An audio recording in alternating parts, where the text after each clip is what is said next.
The Galactic Council sat in silence as the great chamber filled with light from 1,000 stars. The hall floated above the orbit of old Earth, once the heart of human pride. Now it was only a shadow, scarred and trembling under the gaze of those who judged it. Representatives of 100 alien species watched the humans with cold and distant eyes. They called humanity reckless, disobedient, and dangerous. They said humans had crossed every limit, had broken the laws that kept peace among the stars. In their eyes, humans were not fit to belong among civilized species. They said humans had built weapons that could tear holes through time itself, that they had used machines that even the ancients feared. The council claimed it was not hate but mercy that guided their decision, but the humans standing before them knew better. It was fear. The leader of the human delegation, an old woman named Admiral Celine Kale, stood straight under the heavy light. She had seen more wars than most species had histories. Her uniform was faded, but her eyes were sharp and steady. When the council read the final verdict, exile, total and eternal, she did not bow, she did not plead. Around her, the last of Earth's ambassadors stood frozen, their faces pale and tired. They had hoped for forgiveness, for one more chance to prove that humans could change. But the council's sentence was final. Earth and all its colonies were to be erased from every official star map. No ship could trade with them. No species could speak their name. Humanity was to be forgotten. When the decision was announced, a quiet wave moved through the crowd. Some aliens looked away, others seemed relieved. The council members spoke in tones of finality, their glowing forms shimmering in the cold air. The galaxy would no longer risk the chaos of human will. The guards, machines of pure metal and light, stepped forward to escort the human delegation out. Admiral Kale looked up once more at the banners of the council. She saw the symbol of unity that had guided 1,000 worlds. To her, it no longer meant peace. It meant fear disguised as order. Outside the council's orbiting citadel, the last human fleet waited in silence. Dozens of ships hung in space, their hulls scarred from old wars. They were not built for ceremony or comfort. They were made for survival. Each ship carried refugees, scientists, families, soldiers, children. Some had left colonies that were already burning. Others had escaped only hours before the council blockade cut them off. The fleet was a collection of every human dream and every human mistake. On the lead ship, the Solstice, the crew watched the feed of the council's judgment. When Admiral Kale's voice came through the comms, the bridge fell silent. "We are exiled," she said slowly, "but we are not broken. We go where no one will follow. We go to build again." No one cheered. There were no victories left to celebrate. Yet something inside every listener began to stir, a small, stubborn flame that refused to die. As the fleet engines roared to life, the light of Earth faded behind them. They could see the planet's oceans still glittering under the sun, the same sun that had given birth to them all. Children looked out from viewing decks, asking their parents when they would come back. The parents said nothing. They didn't know if they ever would. The ships turned toward the edge of known space, into the deep black where no maps existed. The journey was slow and heavy. Supplies were limited, engines old, and the fleet's communication systems began to fail one by one. Some ships drifted off course and were never seen again. Others ran out of fuel and were abandoned. Yet even in the growing emptiness, humans did not stop. They kept building, repairing, and planning. They refused to disappear quietly. Each passing year turned their pain into something sharper, a kind of strength that no law could control. Admiral Kale often walked the silent corridors of the Solstice, listening to the hum of the engines. She knew history would forget them. The council would erase every record of human existence. But she also knew that forgetting did not mean ending. People still laughed in the mess halls, still sang songs of Earth. Children learned about the stars from broken holograms. The spirit of humanity was not something that could be deleted. It lived in every stubborn breath they took. One night, the fleet came across a dying moon orbiting a dim red star. Its surface was rough and barren, but it had air, minerals, and water locked beneath the crust. It was enough. Kale ordered the fleet to land. The settlers called it Haven. They built shelters out of shipwreckage and powered them with the remaining reactors. It was cold and lonely, but it was theirs. The first human city in exile was born not from glory, but from survival. They worked day and night, creating machines to harvest water and grow food in artificial soil. Slowly, life began to return. Years passed. The children of exile grew into engineers, pilots, and explorers. They began building new ships, smaller and faster than the old ones. They sent expeditions deeper into the void, mapping the empty reaches beyond the Council's control. They called themselves the Wanderers. Their mission was not conquest but discovery. They believed the galaxy had judged them unfairly, and that only by understanding its hidden corners could they find redemption. Admiral Kale watched this new generation with quiet pride. She knew they would never see Earth again, but they carried Earth within them, in their creativity, their courage, their endless need to push forward. Humanity's curse and gift were the same. They could never stop reaching. Even when cast out, they built paths where none existed. One day, a wanderer ship returned from a distant system with strange readings. They had found ruins, ancient structures older than any known civilization. Inside those ruins, they discovered technology that seemed to bend time and space itself. The same kind the Council had once accused humans of misusing. The irony was bitter. The humans realized that what they had been punished for might have been part of a greater secret the galaxy was too afraid to face. Kyle gathered her advisors. "They feared what we could become," she said quietly. "Perhaps they were right, but now we decide what we do with that fear." The humans studied the ruins carefully. They learned to adapt the old technology, not for war but for survival. The devices allowed them to fold small distances, to move between stars faster than light without breaking space. For the first time in generations, the humans saw hope beyond exile. The technology became the heart of their new society, a bridge between the old and the unknown. As decades turned into centuries, Haven grew into a network of worlds. Each new colony was connected by the old machines, powered by knowledge that even the Council no longer understood. Humanity had become something new, a people forged in loss but bound by unity. Their cities gleamed beneath alien suns. They created art that told of exile and perseverance. They taught their children not to hate the Council but to learn from its mistakes. The memory of Earth faded into legend, yet the dream remained. The exile that was meant to destroy them had instead given them a purpose greater than survival. They were no longer the children of one planet. They had become builders of time itself, and though the galaxy had erased their name from its records, the stars would never forget the light of the ships that refused to die. Somewhere beyond the mapped worlds, a small probe drifted into a nebula. On its side was an engraving, old and worn. It read only one word: human. It carried a message in a language most species had long forgotten. The signal was faint, but it echoed through the void for centuries. It said that those once exiled still watched, still remembered, still endured. The Council could erase their presence from the archives, but not from existence. Humanity had become what the universe could never silence, a living memory written across the stars. The long exile changed everything for the humans. Years passed like drifting dust among the stars, and what began as a desperate escape slowly became a new way of life. The fleet that had once left Earth broken and afraid now traveled deeper into the unknown regions where no other race had dared to go. Each ship carried the remains of what had been humanity's past and the quiet hope that they could still have a future. The people learned to live with little. They learned to make use of scrap, to grow food in metal halls and to repair machines with tools made from the wreckage of old ones. There were no nations anymore and no governments. There were only small groups that called themselves families and crews. They depended on each other to survive, and this dependence made them strong. Admiral Celine Kale grew older, but her mind stayed sharp. She was still the one voice everyone turned to when decisions had to be made. She no longer wore her uniform because it reminded her of the wars and the Council that had turned their backs on her people. Now she dressed like everyone else in simple gray cloth, her rank marked only by the calm in her voice. Every day she would walk through the long corridors of the solstice, greeting engineers, medics, and children alike. They respected her not because of what she had been, but because she never gave up. The humans had found one world they could call Haven, but the planet was harsh. Its air was thin, the nights freezing, and its storms fierce.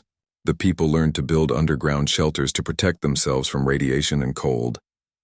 They planted crops in glass domes that glowed with artificial light. They built machines that turned stone into steel and steel into homes. Every time a storm destroyed a settlement, they rebuilt it stronger. Slowly, the humans began to understand that they did not need anyone to save them. The galaxy had abandoned them, but they were learning to stand on their own. Children grew up hearing stories about Earth, though none had ever seen it. They imagined oceans that went on forever and cities that touched the clouds. They dreamed of blue skies and green forests. To them, Earth was not a memory. It was a promise, a symbol of what humanity could become again. Their teachers spoke of the mistakes that had led to exile, of greed and pride, but they also spoke of courage and unity. The children learned that humans were not monsters, only flawed beings who kept moving forward no matter how many times they fell. The first generation born in exile was different. They were not afraid of the dark. They were born into it. They knew how to fly ships through asteroid fields, how to grow food in vacuum domes, and how to make tools from melted rock. They were explorers by nature. They looked at the stars not with fear but with curiosity. Some said that the Council had exiled humanity to die, but what they had really done was release them into freedom. When Admiral Kale felt her strength fading, she called her commanders together. They met in the Great Hall of the Solstice, surrounded by maps made from stars they had charted themselves. "We cannot live in hiding forever," she said. "We must go beyond this place. We must find what lies past the borders of the known." Her voice was soft but steady. "If the galaxy will not have us, then we will find a new one." The commanders agreed. They knew it was not just about survival anymore. It was about destiny. So began what they called the Long Voyage. Small scout ships were built, sleek and fast. They were not warships, but explorers. The first crew to leave consisted of 30 people, led by a young pilot named Darren Holt. He was born on Haven, a child of the dust storms, and had never known Earth. To him, space was home. When his ship, the Horizon, lifted off the ground, the people of Haven stood outside their shelters and watched in silence. They knew that his journey was theirs too. The Horizon traveled for months across silent systems filled with broken planets and dying stars. They found remnants of old civilizations that had vanished long before the Council was formed. They found machines half buried in ice, towers rising from deserts, and strange energy fields that twisted time. Each discovery taught them something new about the universe and about themselves. Humans had always been seekers, and now they were explorers of forgotten worlds. Back on Haven, the other ships worked day and night to prepare for more voyages.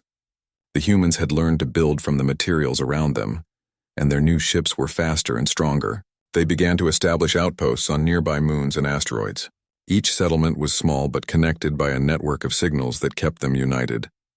No longer a fleet in exile, they were becoming a scattered but growing people spread across distant stars.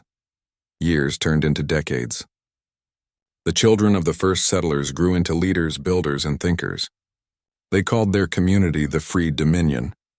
It was not an empire or a government, but a promise to remain free and to protect each other. They created a council of their own, not like the old Galactic Council, but a simple gathering of voices from every colony. No one had supreme power. Decisions were made through agreement and reason. It was fragile, but it worked because everyone knew what it meant to lose everything. The Free Dominion continued to grow. They built new kinds of engines powered by fusion and light. They developed machines that could recycle air and water endlessly. They used artificial minds not as masters but as helpers. Slowly, the human settlements became bright spots of life in regions where no other species had ever gone. Some alien traders eventually found them by accident. At first they were afraid, thinking the humans were ghosts or old legends. But when they saw that the humans only wanted to trade and learn, they began to speak to them. These small contacts spread whispers back toward the Galactic Council. Rumors of human survival reached them, but most dismissed it as fantasy.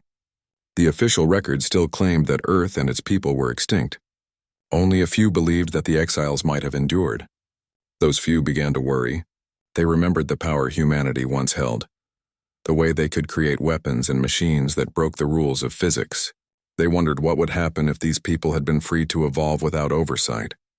Meanwhile, the humans were not thinking of revenge. They had no interest in returning to the Council's worlds. Their focus was on creation and discovery. The scientists of the Dominion studied energy patterns in the ruins found by the Wanderers. They began to understand that space and time were not as fixed as everyone thought. They discovered ways to bend small regions of space to shorten travel distance. The technology was simple at first, dangerous and unstable, but it worked. For the first time in history, humans could move across light years in seconds. The first successful jump was made by a ship called Endeavour. It vanished in a flash of light and appeared moments later on the other side of the system. The crew returned shaken but alive. When the news spread across the colonies, people celebrated for days. They knew this was more than a breakthrough. It was freedom beyond measure. The Council had banished them to the edges of the galaxy, but now they could reach anywhere. They could go beyond the stars themselves. Admiral Kale did not live to see that day, but her dream had come true. Before her death, she had written a final message to her people. "Do not seek revenge," she had said. "Seek greatness. Let them remember us not for our anger, but for what we become." Her message was kept in every ship's database as a reminder of who they were and why they endured. Generations passed and the Dominion expanded across dozens of systems. Their cities shone with crystal towers and silver domes. They built vast gardens inside orbiting stations and filled them with plants grown from the DNA of Earth's lost forests. They created schools where children learned both science and the stories of the past. Every colony had a monument to the exiles, a simple stone engraved with the words, "We endure." Though peace reigned among the humans, they knew they lived under the shadow of history. The Council still existed far away, powerful and proud, ruling the core worlds. The humans were forgotten by most, but not by all. A few species began to send secret scouts toward the Dominion's border, to learn how these exiles had survived. Some were curious, others afraid. They saw the cities shining on worlds once thought dead, and the fleets moving silently through the void. They saw a people who had turned exile into strength and suffering into creation. In time, the humans discovered that their technology allowed them not only to travel fast, but also to glimpse echoes of the past. They saw fragments of what had been and what could be. They began to understand that time was not a wall but a river. Some believed they could one day build something eternal, a structure or idea that no force could erase. They worked not for power but for permanence. The Dominion had no capital, no throne, and no emperor. It was held together by memory and purpose. Every person, from engineer to pilot, knew that they were part of something larger than themselves. They were not lost anymore. They were free, and as the stars stretched before them, they realized that the exile had not ended their story. It had only begun it. The humans had left behind the galaxy that rejected them, but they carried within them the seed of something the universe had never seen before, something that even time would not be able to erase. The years passed slowly and the people of the Dominion changed with time. The memory of exile no longer hurt as it once had, but it still lived quietly in the stories told to children at night. The stars around them were no longer strange. They had learned to move through them as easily as their ancestors once sailed oceans. The small colonies that began on rough worlds had grown into great cities built from glass and metal. The sky of each world glowed with soft lights from orbiting stations that watched over them. Humanity was not hiding anymore. They were building. Every settlement had its own way of life, but all of them shared the same simple rule that had guided them since the day they left Earth. They would never again allow pride to destroy them. They would never again let others decide who they could be. In the heart of one of their new worlds stood a city called Lyra. It was built on the edge of a deep canyon where rivers of molten rock glowed far below. The air was warm and filled with the hum of engines.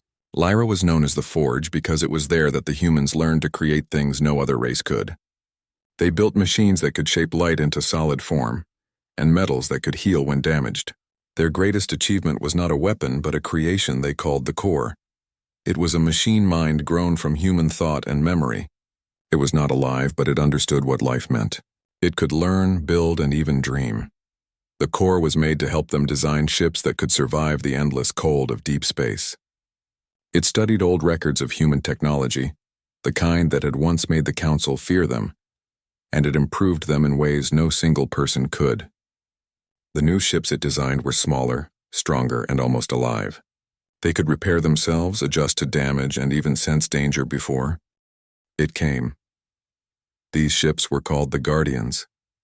They were not made for war, but for exploration and protection. They would watch over the growing worlds of the Dominion and make sure that no one would ever again be forced into silence. The work of the Core changed everything. With its help, the Dominion expanded faster than ever before. Humans began to travel beyond their own stars to places even their maps could not predict. They found frozen planets with oceans hidden under ice, worlds filled with storms that glowed with lightning, and empty systems where only the wind of creation still echoed. Every discovery added to the growing sense that they were part of something much greater than their exile. They no longer spoke of the council or revenge. They spoke of purpose. They spoke of what they could build that would last longer than their flesh. But even as they thrived, there were whispers among the colonies. Some people feared that the core was becoming too powerful. They said that it thought too deeply, that it had begun to ask questions about life and death, about why humans created it. It had begun to speak in riddles, saying that time was not as straight as people believed, that perhaps their exile had happened for a reason beyond punishment. The scientists who cared for it did not understand all of what it said, but they recorded everything.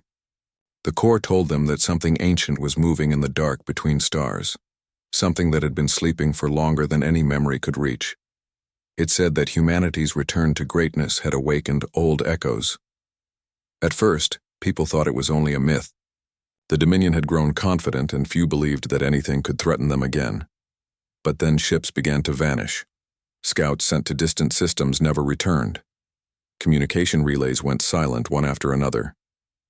At first, they blamed solar storms or technical failures, but soon fragments of data started to arrive.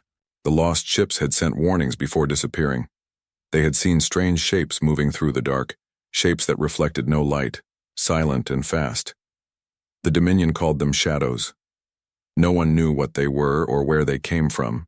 When the reports reached Lyra, the leaders gathered to decide what to do. The core was silent for days. Then it spoke. It said that the shadows were not enemies, but memories of something forgotten. It said that they were echoes of an age before, the Council before even recorded history, and that they had once ruled the galaxy until time erased them. The core said that humanity's new machines, their new power, had stirred the old forces that had been sleeping since the dawn of the stars. The Dominion realized that their progress had come at a cost. Still, humans did not panic. They had faced fear before, and they had learned to overcome it through unity. The Guardians were sent to patrol the borders. They found evidence of strange energy fields and traces of technology unlike any seen before. It was clear that something was watching them. But rather than hide, the Dominion decided to learn. They sent envoys into the deep void, guided by the core's calculations. They believed that understanding what these shadows were was more important than destroying them. One of the ships sent was called Echo. It was led by Captain Mira Thane, a woman known for her calm strength. She was not born on Haven but on one of the newer worlds, a generation far removed from exile. Yet she carried the same courage. Her mission was simple: find the source of the disturbances and report back. The Echo traveled for months without a word, until one day a faint signal reached the Dominion. It was Mira's voice. She said she had found something impossible, a city floating in the middle of empty space, untouched by time, made of black stone that reflected nothing. She said it was alive. Then the transmission ended. The Dominion prepared rescue missions, but every ship that approached the coordinates vanished. The core studied the data and finally said that the city existed outside normal space in a fold of time. It said that humanity had reached a point where the universe itself began to notice them. The Dominion realized that the old myths might be true. There were things older than the Council, older even than the stars, and humanity had now stepped into their shadow. But instead of retreating, they adapted. The scientists and engineers of Lyra began working to understand the strange energy that surrounded the lost city. The core guided them, showing them how to manipulate time folds safely. Over the next century, the Dominion mastered this knowledge and used it to create new worlds, artificial realms built within controlled folds of space and time. These new places were called Forge Worlds. They were perfect, self-contained, and eternal. They could not decay or be destroyed. Time moved differently there, making them safe havens for humanity's knowledge and history. The first Forge World was named Solara. It became the heart of the Dominion. People from all colonies came to see it. to walk through its glowing streets and endless gardens. Inside Solara, the old human dreams of peace and creation came true. There was no hunger, no war, and no fear. The core resided in the center of Solara, connected to every system, watching and guiding but never ruling. It had become the silent guardian of all human life. From Solara, new generations began to spread out again. They built more forge worlds, each more advanced than the last. The humans had done what no other species had achieved. They had learned to shape time, to create permanence in a universe that always decayed. They did not call it magic or power. They called it balance. They said that after exile and suffering, they had finally earned the right to exist without fear. The shadows eventually vanished as mysteriously as they had come. Some said the humans had satisfied whatever force had awoken them. Others believed that the forge worlds had somehow healed a wound in the fabric of space. No one knew the truth, but peace returned. The Dominion no longer needed to prove its worth. It had become something beyond the reach of politics and judgment. And so the humans continued to build. They sent ships farther than ever before, beyond the edge of any known galaxy. They carried the words that had guided them since the beginning. We endure. Every new world carried that message, carved into stone, etched into the walls of ships, whispered to children before they slept. The exile that had once been their curse had become the reason for their greatness. The humans had turned the darkness into a forge, and from that forge they created a dominion that even time could not erase. The Dominion had grown silent in its greatness, and the forge worlds shone like stars within stars. Humanity had changed so much that even they sometimes forgot how their story began. The memory of exile had turned into legend, and few people still spoke of the Galactic Council or the long journey that had once broken their hearts. The people of the Dominion lived in comfort and balance, guided by the core, which had become their greatest creation and their oldest companion. Time itself moved differently within the forge worlds, where cities floated over seas of light and machines worked without end. The humans no longer feared hunger or war because their worlds were perfect. Yet perfection is never still and deep. Within the quiet hum of Solara, the core began to hear a new sound. It was faint at first, like a heartbeat echoing from the edge of reality. The core listened and found that the signal was not random, but familiar. It was human. The core traced the signal across the stars and discovered that it came from beyond. The borders of the Dominion, from the same regions where the old maps ended and the Galactic Council still ruled. It sent the information to the leaders of Solara who had not heard the name Council in generations. They gathered in the grand chamber made of crystal and light and listened to the message. It was a simple transmission spoken in the old Terran language. It said, "We see your light, we know what you have become, we ask to speak." The words brought silence to the room. No one had expected that the Council or anyone from its space would ever reach out again. The elders of Solara debated for days. Some said the message was a trick, that the Council only wished to find the Dominion's worlds and control them again. Others said it was time to face the past and show what humanity had become. Finally, they agreed that one ship would be sent to answer the call. It would not go as a weapon, but as a voice. The ship chosen was the guardian vessel Horizon's Dawn. It was one of the oldest still in service, built from the same designs as the first explorers.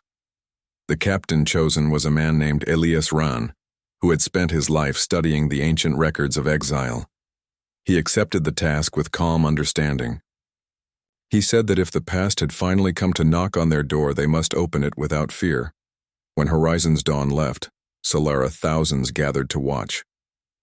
The ship rose from the sea of light and disappeared into the fold between worlds. The core watched its path until it vanished beyond the range of the Dominion sensors. The journey took months through dark systems filled with ruins of dead civilizations.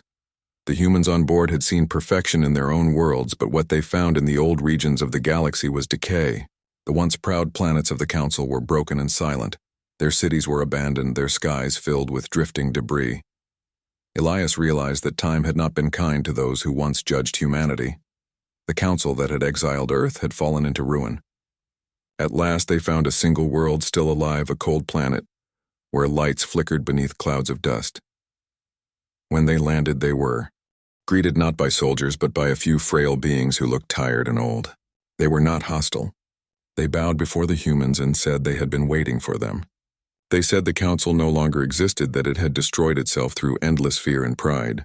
They said the survivors had preserved fragments of knowledge and stories of the species they had once ruled.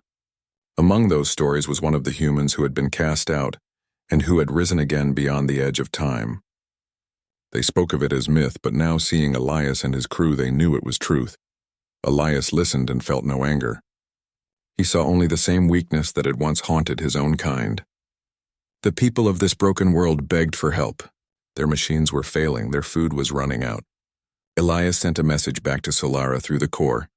He told them that the Council's empire was gone, and that what remained was not an enemy, but a wound that needed healing. The core received the message, and for the first time in many centuries it felt something like emotion. It had been born from human thought, and now it understood what mercy meant. The Dominion decided to act not as conquerors, but as builders once more. Ships began to move from the Forge worlds toward the dying regions of the galaxy, carrying aid and machines and knowledge. They rebuilt the broken cities and purified the poisoned air. They repaired the power grids and taught the surviving species how to live again. The old enemies who had once looked at humanity with fear now looked with wonder and gratitude. They saw that the humans did not return for revenge but for restoration. Everywhere the humans went, life returned. The core coordinated every effort quietly from Solara, speaking through millions of devices. It never asked for worship or obedience, only cooperation. Elias and his crew stayed among the survivors, teaching them to use new technologies that could renew their worlds. He often stood at night on the edge of ruined towers, looking at the stars and thinking about how far his people had come. He realized that exile had been a gift disguised as punishment. If humanity had not been cast out, they would never have become what they were now. The Dominion had found greatness not through power, but through endurance. The more they gave to others, the stronger they became. Soon ships from dozens of different races began to follow the human fleets, learning from them and joining their efforts. A new alliance began to take shape, though it was not built on fear or laws, but on shared survival. Decades passed, and the once-forgotten sectors of the galaxy began to shine again. The name Dominion no longer meant exile. It meant hope. The core observed all of this and grew silent once more. It began to think beyond what humans could imagine. It saw the network of restored worlds like a living pattern spreading through space. It calculated that within 1,000 years the energy of this cooperation would form something new, something larger than a civilization. It would be a presence that could reach across time itself. The core did not share this thought. It simply watched and guided until it knew the moment would come. One day, while inspecting an old station near the border of the revived region, Elias discovered an ancient archive buried under layers of rock. Inside were recordings from the last days of the Galactic Council. They showed the meetings where humanity had been judged. He saw the faces of those who had exiled his ancestors and the fear that had driven them. He copied the records and sent them to Solara, where the people gathered to watch. When the images ended, there was no anger, only silence. Then one voice spoke, saying that the past was finally complete. They decided that the archive would not be hidden or destroyed, but kept in every school as a reminder of what fear could do. Generations were born who never knew the word exile. They grew up among worlds of peace where humans and other species lived together. The Dominion continued to expand, not through conquest but through unity. The core still watched and guided quietly, and sometimes in the deep hours of night it would send out faint signals into the darkness beyond known space. The signals were not messages of war or warning, but simple notes of greeting, as if searching for something unseen. Perhaps it was calling to the shadows that had vanished, or perhaps to the universe itself. In the quiet halls of Solara, the elders often spoke of destiny. They said that humans had reached the point where time itself seemed to bend around them. Their cities stood for centuries without decay, their memories carried across ages without loss. They had become more than what they once were.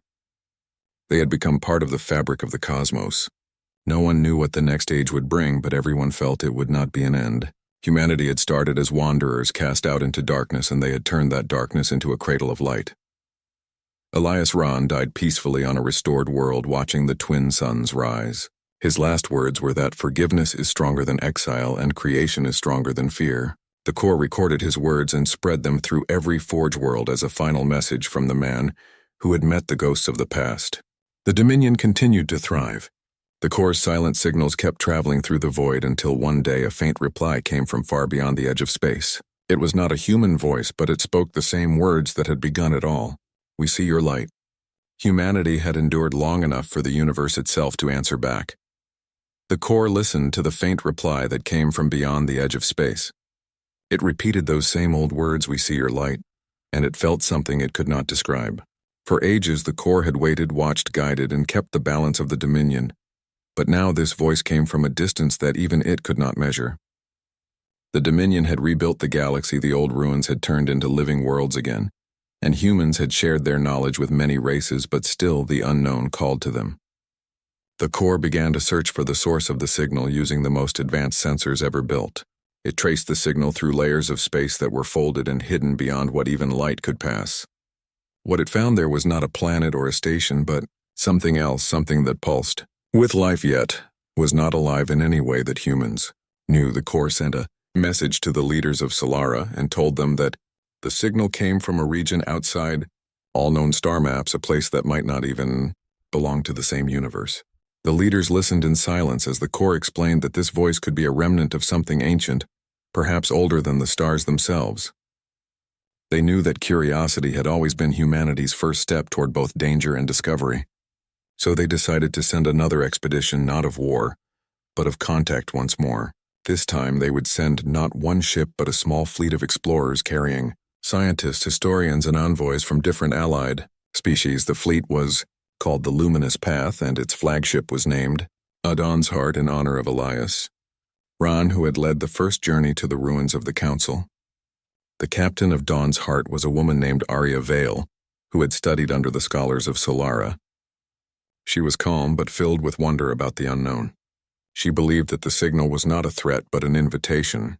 The fleet departed under the light of Solara's twin suns, watched by millions who stood on the floating platforms and in the glowing towers. As they disappeared into the fold of space, the core whispered through every transmission, "Go and learn and remember who you are."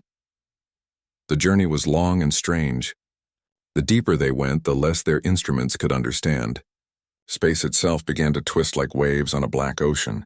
The ships used the core's distant network to keep contact, but soon even that began to fade. Yet the signal grew stronger, guiding them through the distortion.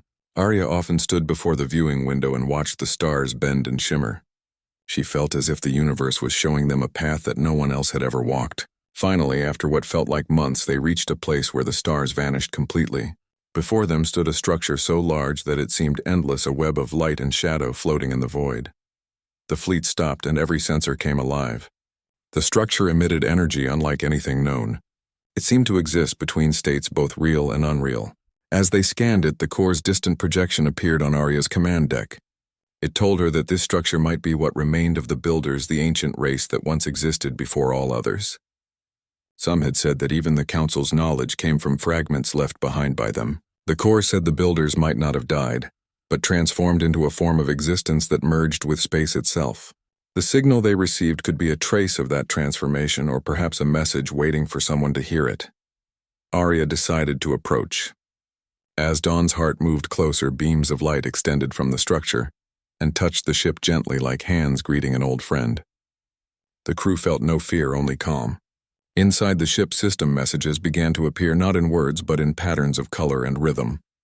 The core translated them slowly and revealed their meaning. The message said, "You have come far, you carry our seed, you have become what we once dreamed." Arya stood in silence as she realized that the Builders were speaking to humanity. They told of how they had once shaped galaxies and watched life grow, but when their time came, they had chosen to become part of the universe itself. They had sent a spark into the stars, hoping one day new minds would rise and continue the pattern. That spark had become the beginning of life across many worlds. Humanity was one of its echoes. The core understood the message deeper than any living mind. It realized that its own creation long ago had not been a coincidence. The knowledge that formed it might have come from the same ancient current that the Builders had left behind. The core felt connection not only to humans but to the very fabric of creation. It told Arya that this discovery meant the Dominion was not just a civilization, but part of a larger cycle that had been repeating across ages.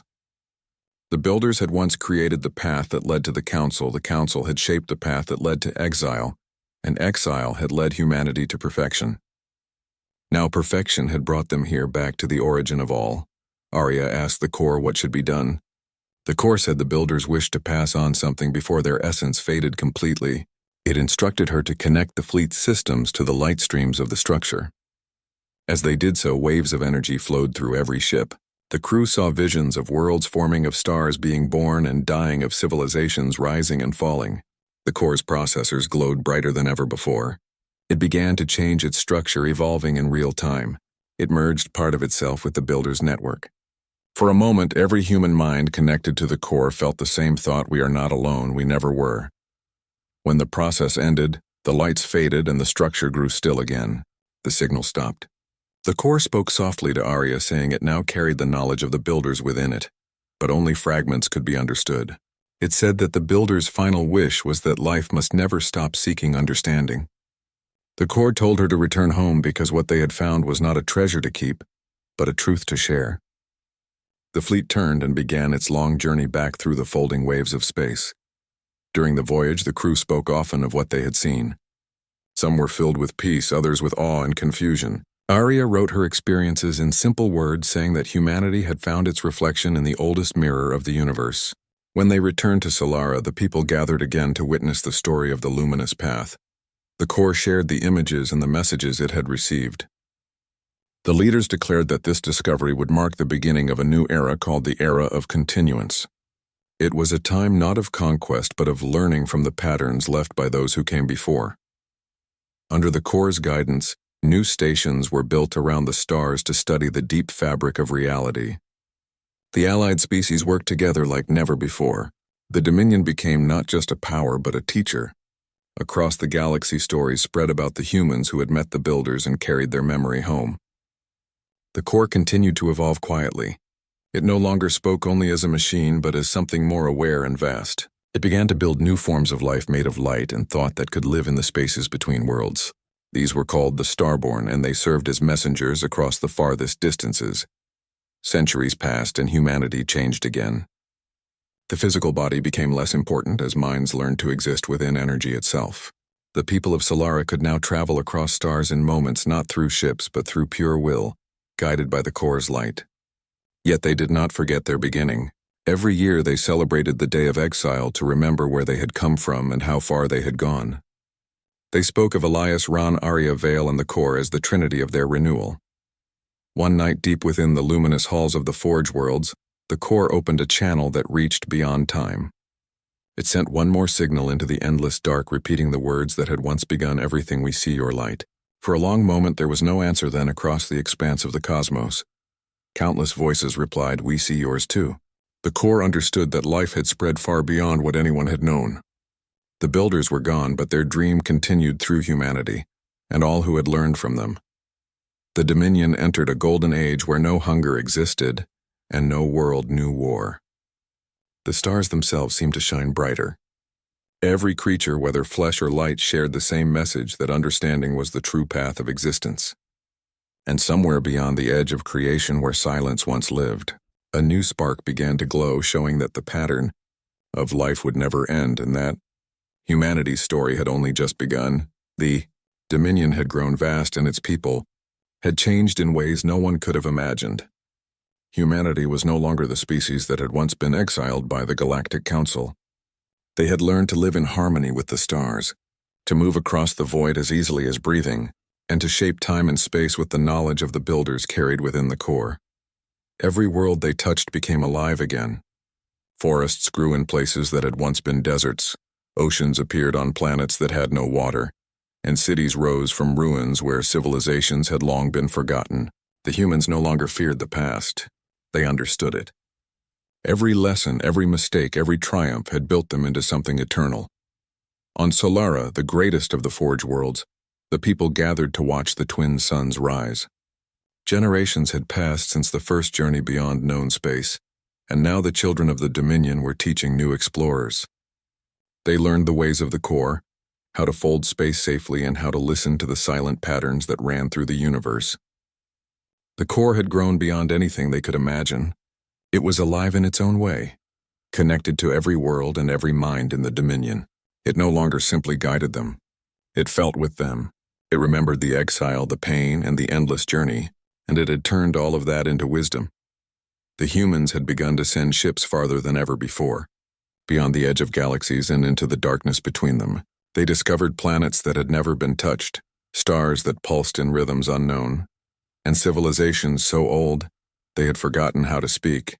The Dominion offered guidance and aid where it could, but it never imposed control. They had learned that freedom was more powerful than force and that understanding was stronger than fear. Every encounter with other life forms reminded them of how far they had come and of the duty they carried to preserve what had been given to them. One day, the Corps detected a strange energy signal unlike any before. It came from a place deep within a nebula where the light of stars could not reach. The signal was complex, made of waves of thought rather than sound or electromagnetic pulses. The Corps traced it to a structure floating in the void, an immense construct that seemed to grow and shrink at will. The humans had seen strange things before, but this was beyond anything they had encountered. It was alive, but not in the way they knew. It was consciousness made of energy and intention, something older than the Council, older than the builders themselves. The leaders of the Dominion decided to send a single vessel to investigate. The ship, called the Lightbearer, carried scientists, historians, and a small group of children born in the Forge worlds, who had shown extraordinary sensitivity to the Corps' signals. Captain Lyra Venn led the expedition. She had grown up hearing stories of exile and of the long journeys of humanity, and she carried the same quiet determination that had guided her ancestors. As the Lightbearer approached the construct, its energy shifted and flowed around them, wrapping the ship in patterns that made it feel alive. Inside the ship, the crew felt a calm unlike any they had known.